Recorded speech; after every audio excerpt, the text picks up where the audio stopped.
Yan, sa ngayon guys, magtatanim naman tayo ng nyog. Okay, so meron na tayong natanim na 3. Ito isa. So dito natin siya itatanim sa may bakod lang din na nalinisan natin. So yung pinagtaniman natin na rambutan, yung sa gitna niya, ito yung mga rambutan natin eh. Ayan. So sa may pagitan niya, sa gitna niyang rambutan, tatanim tayo ng nyog. Okay, dwarf tong nyog natin na to. So para mabilis, nakapagtanim na ako ng 3. Ayan.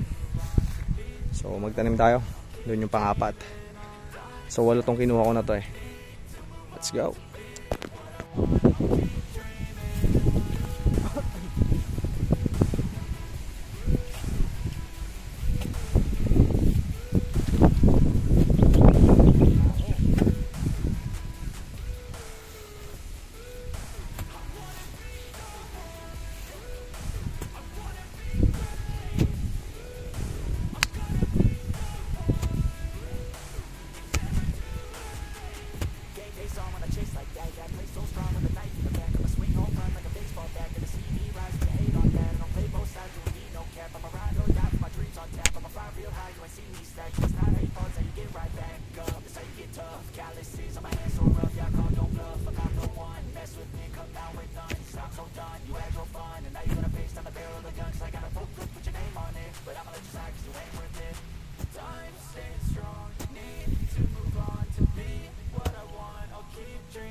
Ayan na yung ating butas.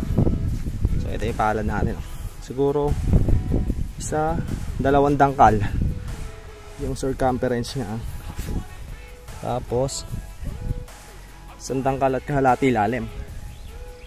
Kunin natin guys yung ating nyog. Ito yung natin ang rambutan. Ayan.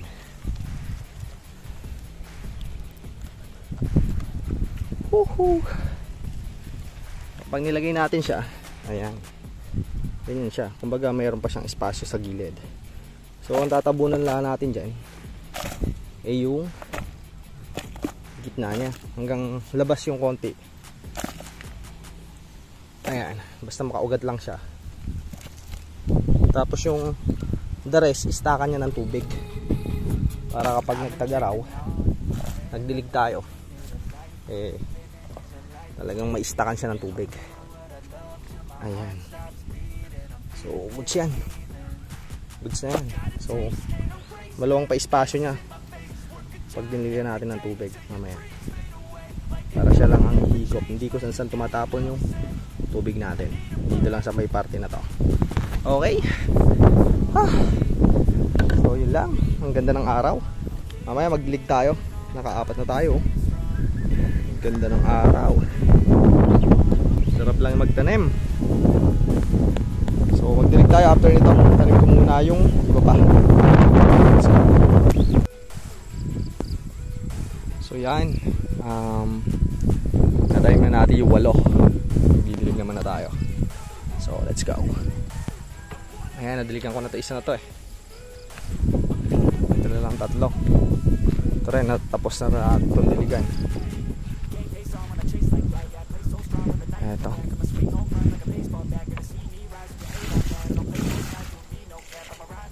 Yun. Para solo niya yung tubig. Oops. Yun. So ito na yung last natin.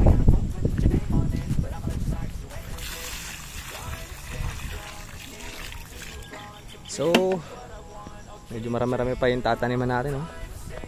Hapon na, pwede na tayong umuwi. Okay, so yun lang. Ayun yung ating mga tanim. Bali, parang naisip ko maganda ito i-double-double. Ayan, baka i-double-double natin ito bukas. Oo. Matatanggal yung isa, for example ito. Ito double-double natin. Ito may iwan. Ayun, aalisin natin. And then yun, may iwan. Pero ito, dalawa to. Ayun, matatanggal. Ayun, dalawa rin yung ilalagay natin doon. Ganun. So bukas, update ko kayo. Let's go. So yan, di na natin pa naabot pa ng bukas. Okay, tinanggal ko na yan dito. Mas naisip ko, mas maganda to siguro. Kasi may nakikita naman na ako sa YouTube na ganito, yung double-double. Imbis na isa-isa lang, double-double yung tinatanim nila. So para mas makakahinga yung ating tanim na rambutan sa gitna. So may dalawang rambutan dito sa gitna. So tinanggal ko na rin to. So nilagay ko doon.